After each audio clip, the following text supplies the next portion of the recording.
Hi guys, welcome back to my channel, and I'm back with another recap of Bad Boys Texas episode 2, One Bad House. Let's just say things went a little bit better than I was hoping, but nonetheless, there was still some altercations. So with that being said, let's get into it. So basically it starts off with Big Lou and Rel, them going toe to toe. They eventually was able to, talk it out, even though security was trying to not let them talk. And they was like, nah, I could talk to him man to man. I'm calm, cool. We just had to get a little hits in and get it out of our system. So they was able to come to agreement, and they see where, things got misconstrued and due to miscommunication. And, they dapped it up. And then, they headed on to the Sprinters and headed to the house. Yeah, so it's now, I think, the next day. Yeah, because they basically went wherever they had to go, like the hotel, whatever. Slept, shower, whatever. Next day, everybody's getting into the Sprinters. Like they basically segregated. So it's like a couple on one bus and a couple on this bus. So they get into the Sprinters and whatever. So it's actually Jonathan, Mo City, Chef D, Big Lou, and I believe Raz B in one Sprinter. And then you have Banga, Rails, Orlando, Prince, and somebody else, because it's a total of 12 cast members. Oh, Carry On. Yeah. I hope I'm not forgetting nobody. But whatever. They were all in one Sprinter. Come to find out, Anthony, he didn't ride with neither one of them. So they eventually pull up to this nice, big mansion house. When I mean, it puts regular people's mansions to shame. Like, that's how beautiful it was. You wouldn't even think that it was a place like that in Texas, but it was. It was. Like, Texas got some houses now, okay? So, whatever, they pull up to the house. They open it. It's a beautiful foyer with chandeliers, high ceilings. As soon as they get in, Rel was like, we need to set some ground rules. No fighting in the house because, it's a nice place and we don't want to break nothing. Try not to go and invade people's space. And, Chef D, you gonna cook for us from time to time. And Chef D was like, well, we would like for you to cook for us, from time to time. But, his confession, he was like, nah, I'm not gonna have it. He basically not here to work. He here to live it up, turn up, get the bag, and all that other good stuff. So everybody started picking their rooms and whatnot. Jonathan was straight up to his room because y'all remember in last season where him and Milan got into it over the daggone room. Mind you, he only been there a few hours and he was already calling shots. So he wasn't trying to pull no punches. He went and got and secured his room. He got the master room, which was amazing. But he said he don't do no tub, so he gonna make it do. But for the most part, everybody started picking their rooms. Got some nice sized rooms. When the time came for Curion to pick his room, he ended up getting a bunk bed type room. But the room was still decent. Now, the only person that was left without a room was Chef D. But, he ended up going into the room with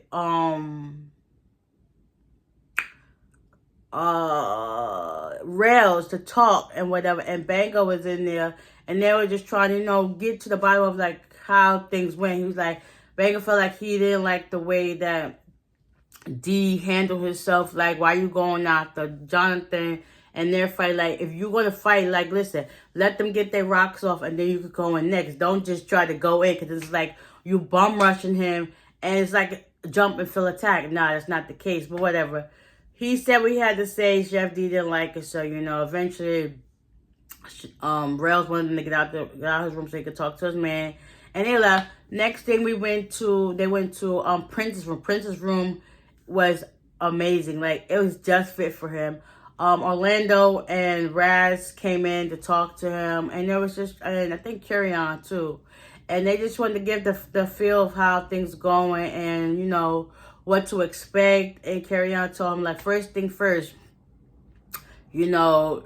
secure your room because I've seen what happened last season. I don't want that to happen. But, let bygones be gone, regardless of your OG or not, let the newcomers have their time because, the next house, I'm going to get what's mine. So whatever, they chopping it up, talking about and stuff like that. After they talked, Rel went to Jonathan's room along with Big Lou, and they was trying to talk about, with the fight and whatever. And Big Lou and Rels was able to, hash it out. They gave each other a hug, and they started fighting with Jonathan. And, Rels, he wanted to have another meeting so that, they can see where their headspace is, especially between Anthony and Jonathan, because he's both friends with Anthony and Jonathan. He know how they get down in real life and stuff like that. So it's not like being portrayed as something that doesn't need to be portrayed as. So Rel was like, listen, I need for you and Anthony to talk. And Jonathan was like, listen, I don't have any problem talking to him. So he was like, so that's cool that you could talk to him. Like, yeah, that's fine. So eventually, Jonathan kicked him out his room. Next thing you know, Chef D come in and like, listen, this is my room. Jonathan's like, no, it ain't. And, eventually they go back and forth. But, Chef D decided to get out. And you know how they kick you out. Jonathan kicked his butt out his room. And that was about it. Moving right along. Chef D finally found his room. It's like a girl's room, but it had 2 twin beds in it. So with the help of Razby and Orlando, they moved some stuff around and pushed the beds together. It was like, just like that. Eventually, Raz and Orlando, they made it out to the basketball courts with Prince and Mo City. And they started shooting a couple of rounds, but Orlando was like, listen, I can't stay out here alone. This is supposed to be a reality show. I got to go and take a crap. But, it's as real as you're going to get.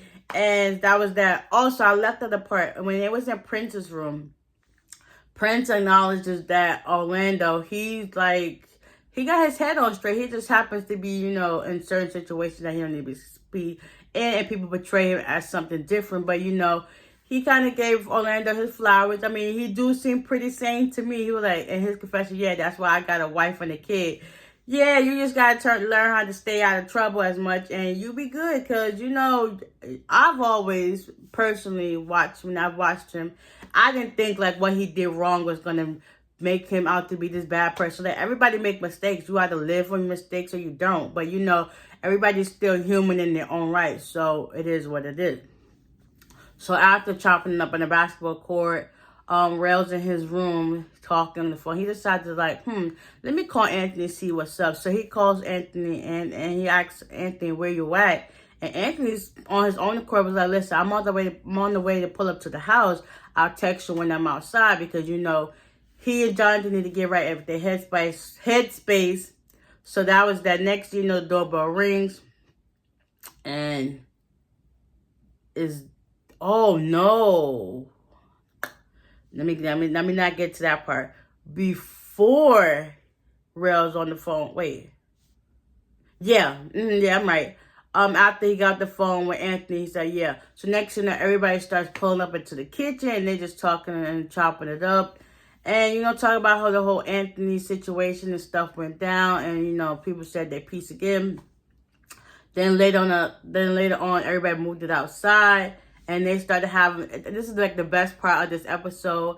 And I actually like this better than I liked the first season. Because the first season, everybody was on go. And so at each other's heads. This one feel like a more chill laid back vibe. But then again, this is only day 2. But I just feel like this is going to be a better season. And it's only going to go up from here. So they move up to the outside. And they had this like little, I would say, rap battle. It was cute because everybody said a little piece about themselves.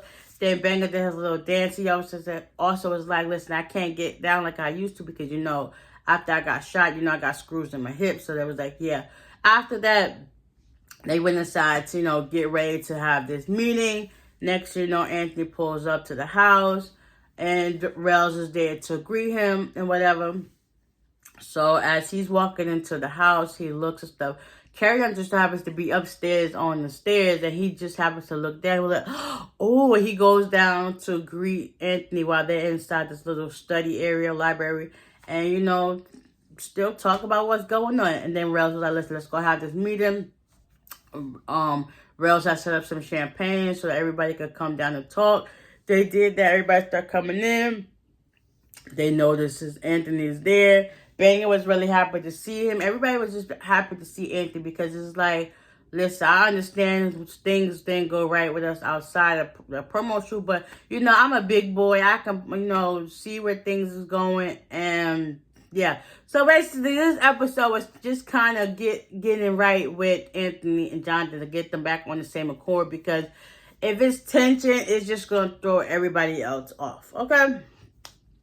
So they had a little meeting and started talking. Anthony said, I could see where Jonathan was, you know, where he felt offended.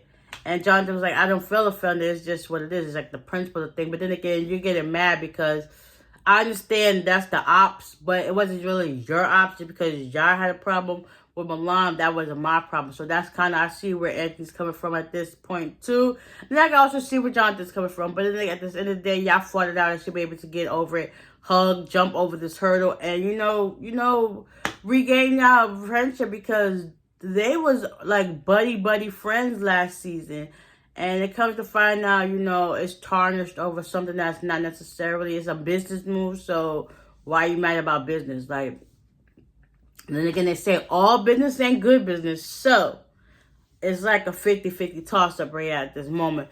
So after Anthony says peace to Jonathan, Jonathan basically wasn't trying to hear it. He Anthony then addressed Chef D, and he was like, he said some things, and next you know, you see Chef D step to the side where the security on the other side of the rail, and them two going back and forth. Next, you know, even though Anthony ended up hurting his hand, them two started going at it, and come to find out, the security pulled them off. D hit Anthony in the face with his ring. Now, you already know that ring was super big, so you already know it left some marks on his face. So, that was the end of that episode. Yeah. So, previews for next week's episode, it shows, I think, Rails and somebody else with Anthony as they check on his face. And then come to find out, Anthony leaves again. He's like, listen, I don't want to be in a house where I feel like it's unsafe and I don't know who to trust anymore. Like, I don't want to be friends with somebody that's really the ops. So, yeah, I don't know if he's going to be in the house long term or whatever. But hopefully, Anthony, you know, he comes back in the house and, you know, everybody can, you know, come on one accord. They get ready to do something else. I believe they have like they go to the strip club or whatever, and, you know, have a good time, dancing, live it up with the strippers and whatnot. But yeah, y'all stay tuned for next week's episode. This one was kind of like, it was intriguing, but hopefully Jonathan and Andy could come to a resolution and get past this hurdle and be back on one accord, like I said before. But yeah, you know, to each his own. So I hope you guys enjoyed this recap. Give me a like. And y'all stay tuned for the next one. Bye.